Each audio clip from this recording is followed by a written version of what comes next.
for the people sitting on the consumer side, right? You're speaking as thinking the philosophy behind the creation of content. For somebody sitting on the side of being the listener to you right now, and they're hearing that stat, and they're hearing how important it is for us, because as Kirsten said earlier, we're headed to this position through no fault of our own, through a lot of things that were put upon us. And we hear those stories quite a bit about all the things that went wrong, from redlining, et cetera, from the soldiers coming back from World War II, not able to get mortgages and build wealth through equity like other races were able to. So they hear all those things, how we were taken advantage of when it comes to life insurance. And for some, they're like, what's the point? Because the stakes are so high, there's so much up against us. Why should I try to win the wealth game? Why even go out to win when there's just all these obstacles that we have had to and currently have to overcome?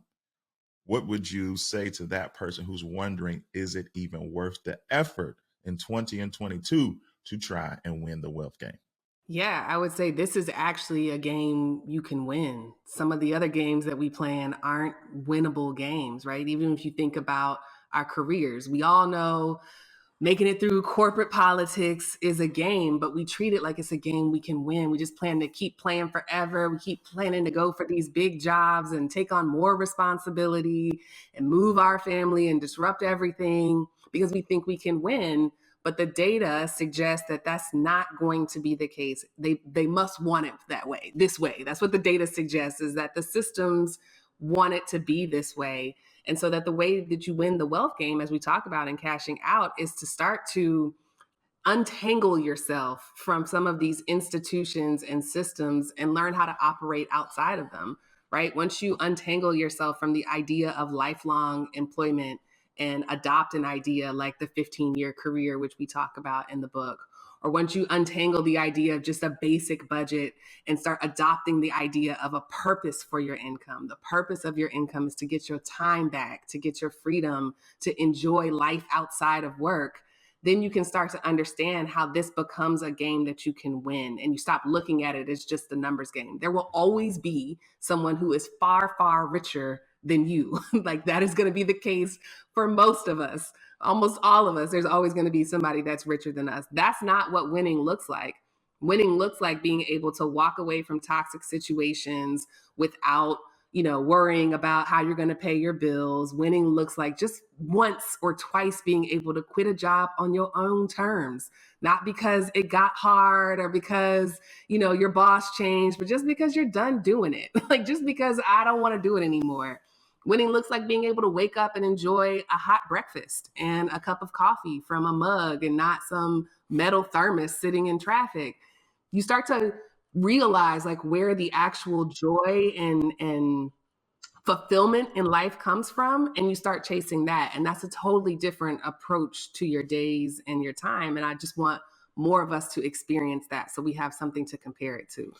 Yeah, and and I may flood this, but I think also specifically to Black professionals, I think it's about being willing to accept like opposing truths. And Right. One, for example, is like subscribing to standard rules of thumb that have not factored in your life's experience, right? And so we've all heard, if you've read any book about money or even just an article that saving 10 to 15% of your income is more than enough, and that is the blueprint to having a successful retirement. But let's be honest, when we start to look around our families and think about our communities, how many people do we know that rule of thumb has actually worked out for?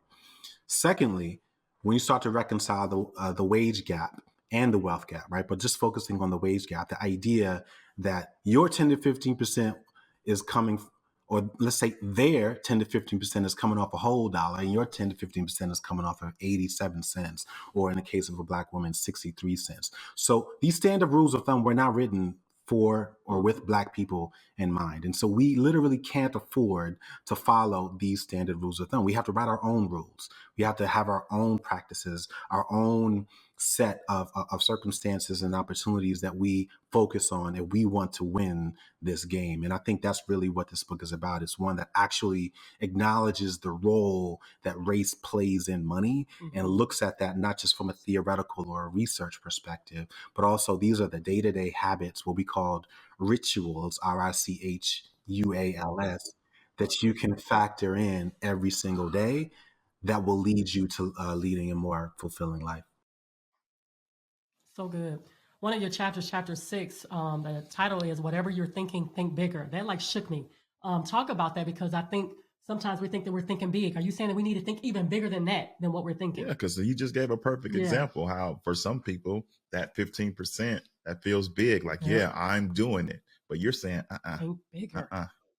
Oh, we pat ourselves on the back. Let's just keep it real. We pat ourselves on the back for saving 10%. We're not even, I mean, we know tons of people who are happy. They already checked the box. The brain, like, I'm a good saver. The part of their brain that part is already filled, right? Because they were already doing everything. I've already have a financial advisor. I already contribute to my 401k. Never mind, they have no idea how much they're actually paying their financial advisor. They have no idea what they're actually invested in. And they have no idea what their growth is relative to what was actually possible. Right. And so when we wrote that chapter, we actually weren't even talking about that. But to your point, that is another way of thinking bigger. And if it sounds like I'm being specific, it is, because I'm literally talking to my brother right now. I hope he's watching it, watching this, because I've had this conversation with him. He's already checked the box. But this was really, that particular chapter was really about, I believe, like income, right? So many of us have just used all of these words interchangeably, income, salary. And it's like, no, there's a big difference. Salary is something that you negotiate with this one particular employer. Your income can be significantly greater than that. That can come from all of the other activities and things that you do day to day, whether it's real estate investing or creating a digital product or public speaking or working a side gig or any of those things.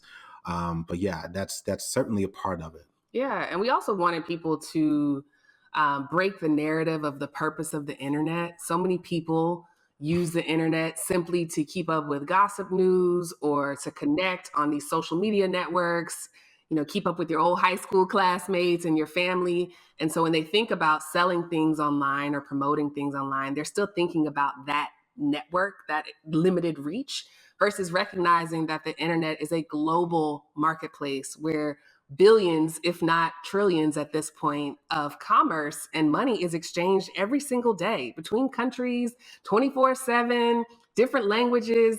We have readers, as you all do. You have readers, supporters, viewers from all across the world. And so when we start talking about selling your labor in different places besides to just an employer, right? Selling goods and services, we're talking about thinking about the internet as a global marketplace, something that connects all of us, and recognizing that there is likely, 100 people on the low side out there that might want what you're offering. And so don't be afraid to put it out there. Don't be afraid to think beyond just your network in terms of what your income earning potential is. And certainly don't be afraid to think beyond what your current skill set is. There are also millions of teachers on the internet. So if you don't have the skill that you're looking for right now, or you don't have the talent that you're looking for right now, like, just know that there are a lot of people out there that are willing to show you how to get to be whatever or wherever you want to be. So good. One of the things that we talk about often is the internet takes away the red tape. They can't tell you that you can't enter, and they can't tell you that you can't sell your idea or whatever your gift and talent is. It literally removes the red tape. And that's something that we tell our audience all the time, or our family, we call them our family all the time, is the internet has changed the game. You should be thinking about something that you can offer on the internet. Yeah.